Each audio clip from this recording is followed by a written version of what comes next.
Sun wanted to know just what would happen to one of their new Project Blackbox modular data centers if it was at the epicenter of a huge earthquake. So they took it to the UCSD Seismic Response Test Facility to find out how much shaking it could withstand.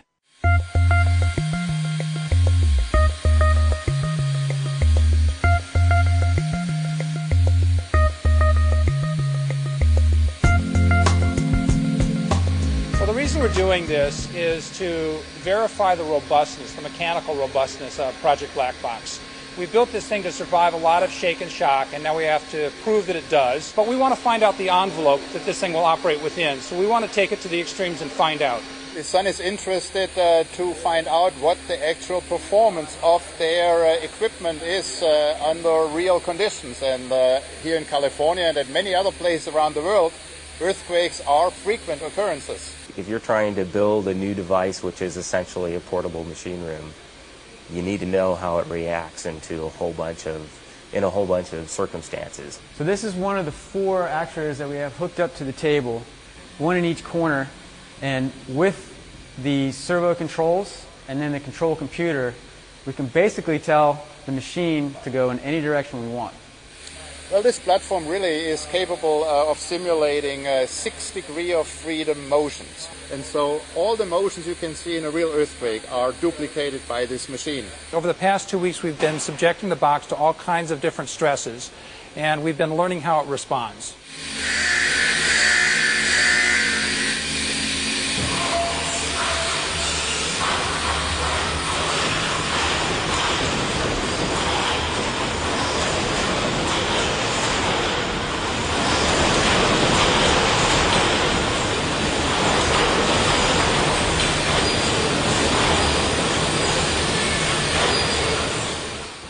To simulate an earthquake, you really need a lot of horsepower. For this particular test, we were charged up to about 4,600 psi throughout the system. So it's a loaded bomb, really. The black box went through its first real earthquake. So we saw 2 things that occurred that we're going to go fix. One thing is that some screws pulled loose in a cable tray, and so this is how we mount the cables up above the racks. So that shouldn't happen, and we're going to go figure out how to fix that. The other thing that happened is for one of the racks that was very loose, it moved around enough that it got really slammed into the adjacent structures, and some of the grill work in the front of the rack got damaged. So again, a rack shouldn't pull loose like that, but when it does, there are some things that we can do to make sure that it doesn't get so torn up. Everything stayed running. The failures, most of the failures were associated with power cords coming out. So by and large, the machine did very, very well. There's also a lot of hard plumbing in there. If you shook your own house that hard, you'd probably have a few leaks in it after that effects. The piping inside of the black box is just fine. We've gone through this testing and have data to show that we can subject the box to a lot of stress and that basically it'll keep running. All the tests that we've been doing so far have been operational.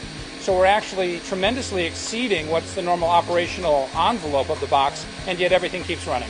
What's next is we go back and spend probably a couple weeks really analyzing the data and seeing if there are subtle lessons to be learned from it.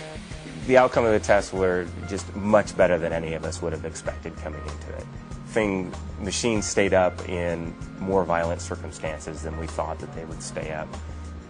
It's a real functioning data center sitting on a shake table. It couldn't have been better than that.